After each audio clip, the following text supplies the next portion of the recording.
लहरों में छुपा उछाल हूँ मैं, हवाओं में दवा तूफान हूँ मैं।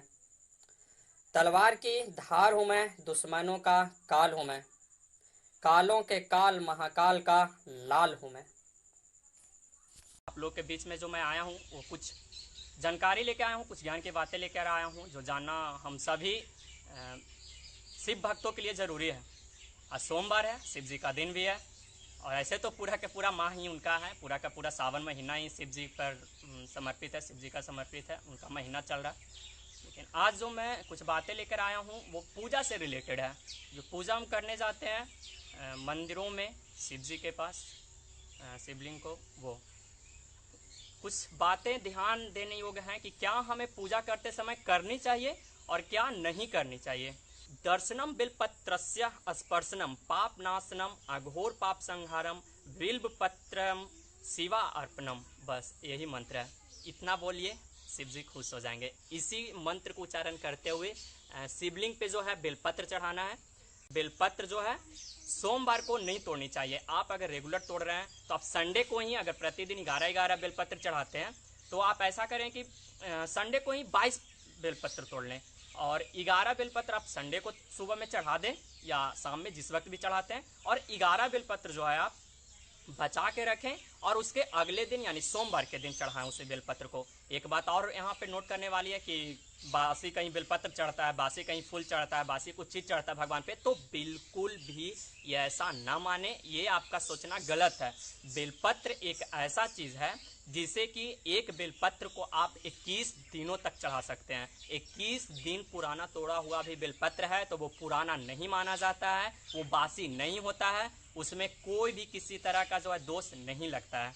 आप एक दिन का तोड़ा हुआ बेलपत्र अगले 21 दिनों तक चढ़ा सकते हैं, ठीक है। तो इसमें कोई भी दोष नहीं लगता है। आप बेलपत्र तोड़ें लेकिन सोमवार के दिन ना तोड़ें, डेली तोड़ें, ठीक है। अगले दिन तोड़ लें अगर सोमवार के दिन चढ़ाना है तो, और यदि रेगुलर भक्त हैं तो फिर सोमवार के दिन भी आप तोड़ सकते हैं, कोई मना नहीं है। धो के आप बेलपत्र को चढ़ा सकते हैं, ठीक है। उसके बाद बेलपत्र जो है हमेशा उल्टा चढ़ाना चाहिए, इसमें उल्टा में ही सीधा होता है, ठीक है। उल्टा कहने का मतलब यहाँ पर उल्टा मत समझिएगा, बस बेलपत्र जो है जब फड़ता है पेड़ की तरफ से तो जो इस तरह से होता है, बेलपत्र जब चढ़ाएं तो इस तरह से होना चाहिए, ठीक है। ऊपर का जो भाग होता है पेड़ में वो वहाँ पे नीचे की ओर होना चाहिए शिवलिंग पे जब चढ़ाते हैं तो।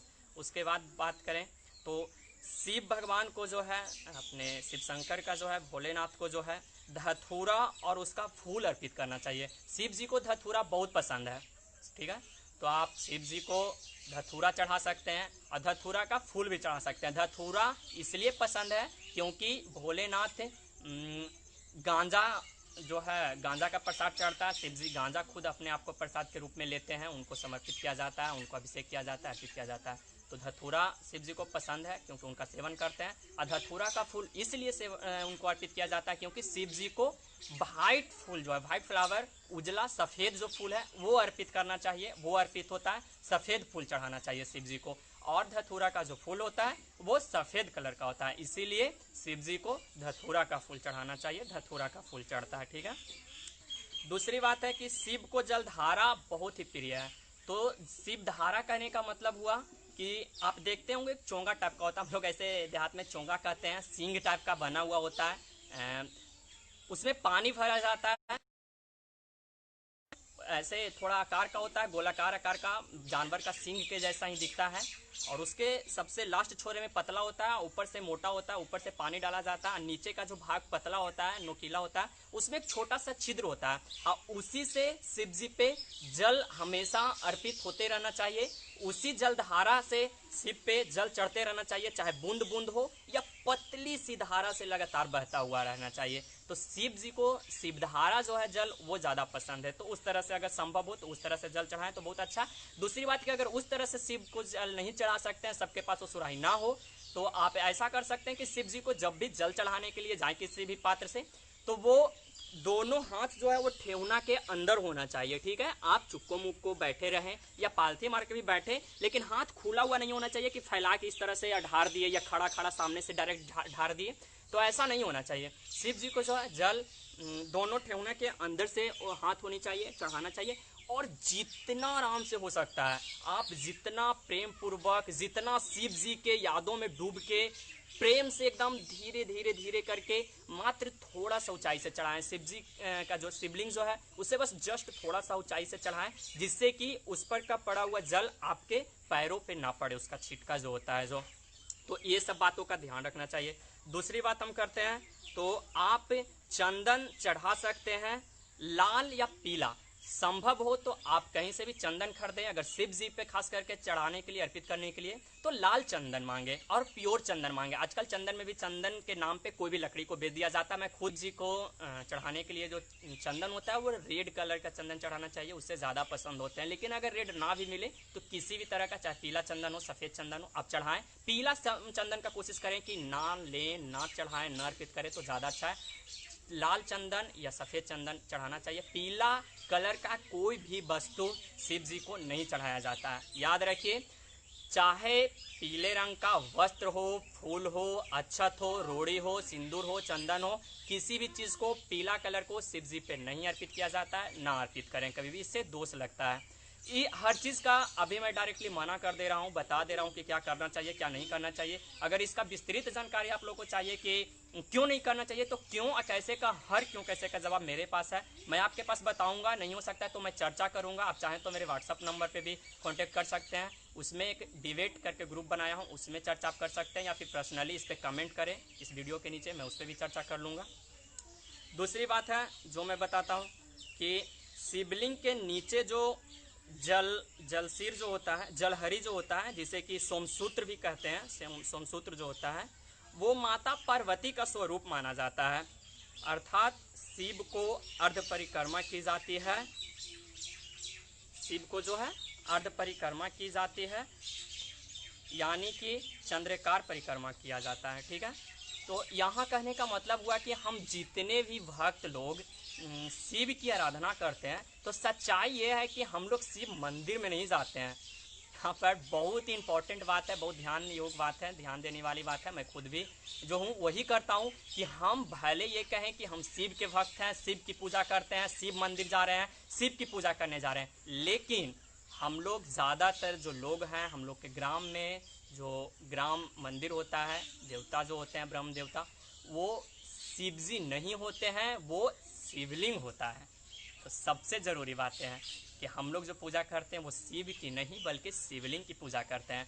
और शिवलिंग जो होता है वो तो शिवलिंग सब समझते हैं, उसके जो किनारे का जो भाग होता है उसे हम लोग जलहरी भी कहते हैं या सोमसूत्र कहा जाता है, और वो जो चंद्रकार होता है। इसी कारण से शिव की पूजा करने के बाद जो परिक्रमा की जाती है वो पूरा के पूरा गोल नहीं घूमा जाता है, बल्कि उधर से गोल घूमते हुए आया जाता है। और जिस ओर से पानी का निकास होता है, देखते होंगे कि आगे तीनकोण आकार का बना हुआ रहता है, पतला सा रहता है, तो वो जिस तरफ भी जाता है, जिस दिशा में जाता है, उस दिशा को उत्तर माना जाता है। यानी कि आप जहाँ पर से शिवलिंग का भाग आगे का नोक है, आप उस तरफ से अगर स्टार्ट किए हैं परिक्रमा करने, तो गोल से आते हुए और यहाँ आके आपको रुक जाना है, फिर यहाँ से वापस जाना है और फिर उधर से आना है।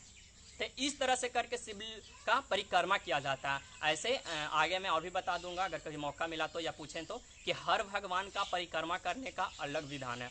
हर भगवान को परिक्रमा करने का मतलब 5 बार परिक्रमा करना नहीं होता है। किसी को 2.5 बार परिक्रमा किया जाता है, किसी का 5 बार किया जाता है, किसी को 9 बार किया जाता है। करने वाले किसी किसी चीज़ को 108 बार करते हैं। तो इसका हर भगवान का हर एक चीज़ का एक अलग महत्व है, अलग विधान है, अलग अलग से की जाती है उसकी परिक्रमा। शिव जी की परिक्रमा कितना बार किया जाता है, जो मैं अगले बार किसी बार बता दूंगा, या कमेंट में पूछेगा तो बता दूंगा, यहाँ पर अभी नहीं बता रहा हूँ। इसी कारण से जो है उसे बोला जाता है कि चंद्रकार परिक्रमा उसे कहा जाता है, चंद्रकार परिक्रमा किया जाता है, क्योंकि हम लोग शिवलिंग की पूजा करते हैं। और आगे का जो भाग होता है उभरा हुआ गोलाकार बना हुआ, उसे जो है पार्वती का स्वरूप माना जाता है। और यदि आप शिवलिंग की पूजा करने जा रहे हैं तो निश्चित तौर से आपको वो जलधारा जो है सोमसूत्र मिलेगा ही मिलेगा। तो आप सोमसूत्र का जैसे ही लांघ देते हैं, परिक्रमा करने के चक्कर में, गोल गोल घूमने के चक्कर में जैसे ही आप लांघ देते हैं उस चीज़ को, तो आप पे दोष लग जाता है, कहीं ना कहीं उसका उल्लंघन हो जाता है, तो वो नहीं करना चाहिए। और इसी के लेके एक संस्कृत में भी कहा गया है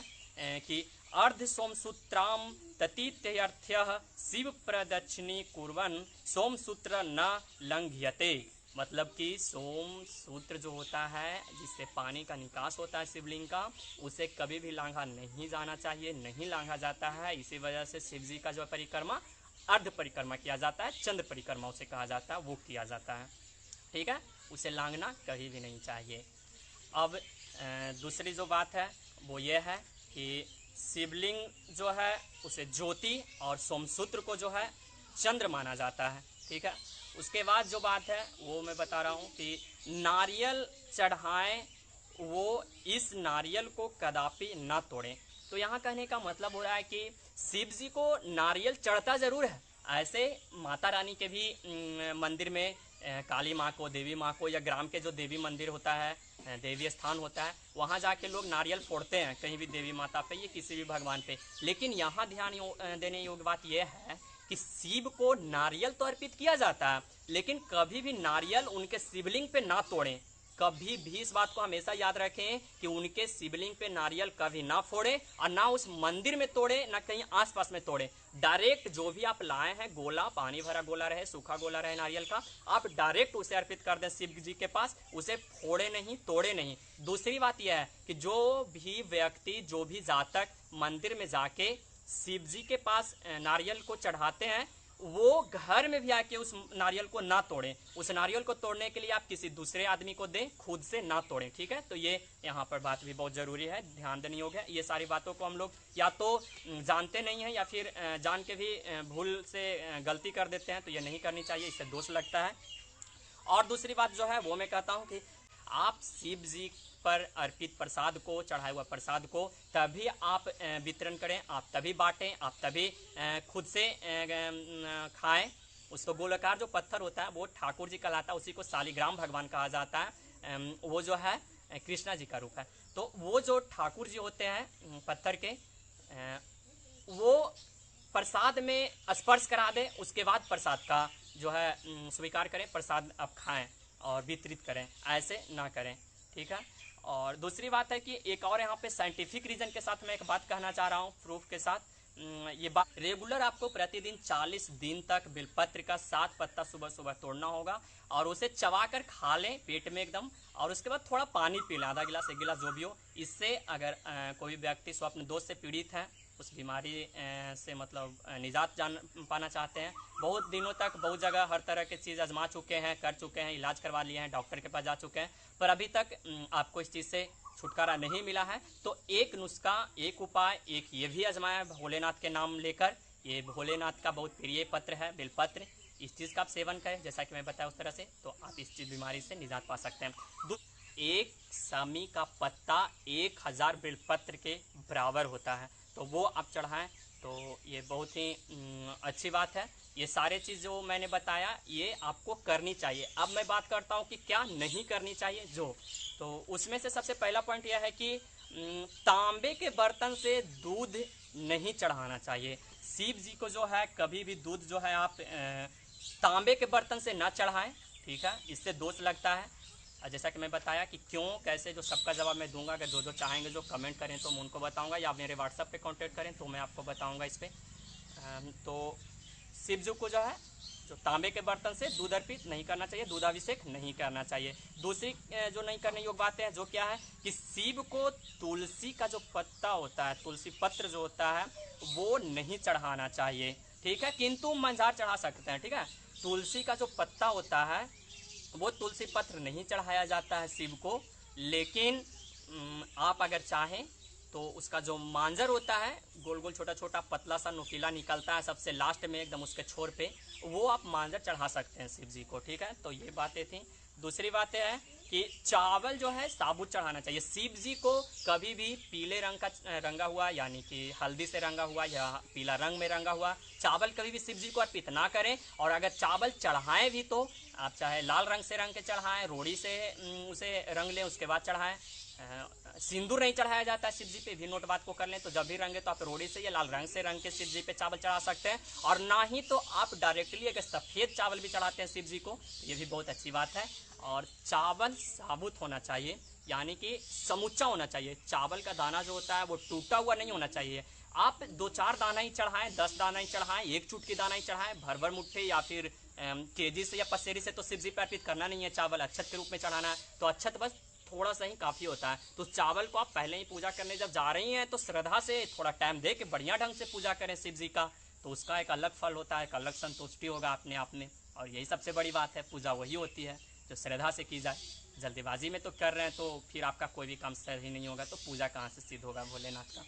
तो आप जो है चावल, साबुत चावल चढ़ाएं, ठीक है।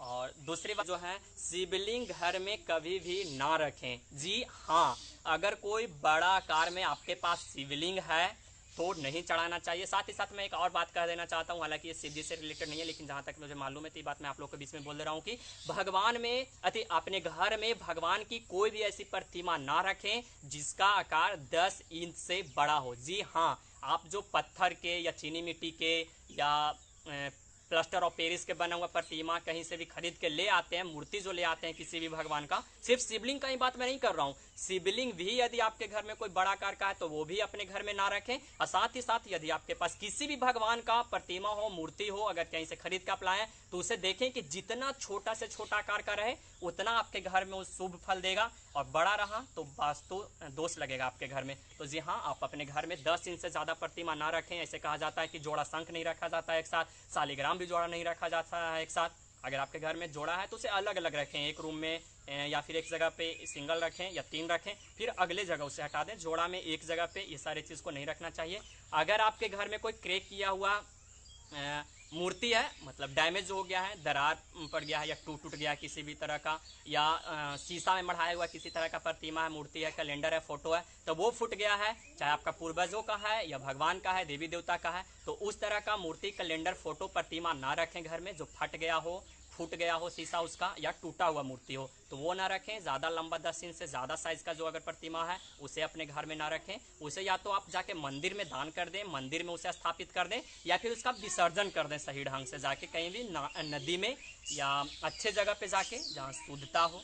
तो ये छोटी इंपॉर्टेंट बात है जो मैं आप लोगों के बीच में बता दिया कि क्या करनी चाहिए और क्या नहीं करनी चाहिए। और भी आप लोगों के मन में किसी तरह का कोई डाउट हो तो आप क्यों, कैसे और कैसे नहीं, क्यों नहीं, ये सारे चीज़ को मैंने जाना, समझा, उसके बाद आप सभी लोग के बीच में लाके इस बातों को मैंने उजागर किया, प्रकाशित किया, बताया। और कुछ और भी आप लोगों को डाउट होगा तो मैं भी आप लोगों को बताऊंगा कुछ भी इस तरह की बातें, ढूंढ के, खोज के, जान के, समझ के, क्यों, कैसे, कब जो, इस सारे चीज़ को कहीं से भी, चाहे वो धार्मिक किताबें हों या कोई बड़े बड़े ब्राह्मण हों, पंडित हों, उनसे तर्क करके, ठीक है, जो भी बताना था बता दिया। बम बम भोले, हर हर महादेव, जय भोलेनाथ, बोलो शंकर भगवान की।